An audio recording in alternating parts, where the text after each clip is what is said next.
As someone who learns all day long, take my word for it. School district budgets are confusing.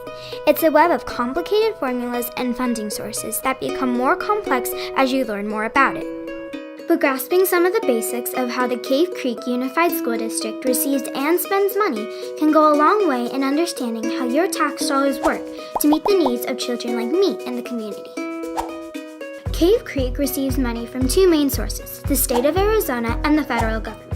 About 95% comes from the state, and about 5% comes from the federal government. Federal money is designated for such things as special education services and to support learning needs of students living in poverty using Title I funds. The thing is, the money can only be used for those programs. The district can't use the federal money for anything else. In fact, as you will find out later on, pretty much every dollar the school district receives has strings attached. State money is broken down into two main pots, maintenance and operations, or M&O, and capital. Cave Creek receives and spends approximately 93% of its funds in the M&O pot and 7% for capital.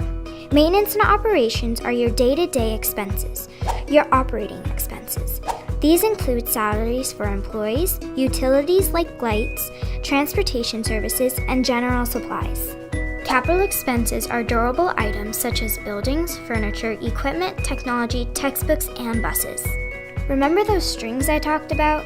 Well, Arizona laws required the capital money only be used for capital purchases, and M&O money only be used for M&O. So we can't go buy one less bus to fund a teacher, and we can't cut a teacher's salary to buy a computer. Now, say the school district would like additional money to provide a better education for me and my friends. That goes above and beyond what the state and federal government provide. They can go out to their local community and ask for something called an override or a bond, which is a tax on property. Overrides and bonds are very different things and are not interchangeable. There is no such thing as an override bond or a bond override. A bond is designated for capital money, those buses, school buildings, and technology. A bond can only be used for those capital purposes. The last time Cave Creek voters approved a bond was last fall. The district can call for either a capital override and/or an M&O override. The Cave Creek School District asked voters to fund full-day kindergarten, quality arts and special area programs, and lower class sizes in 2006 through an M&O override.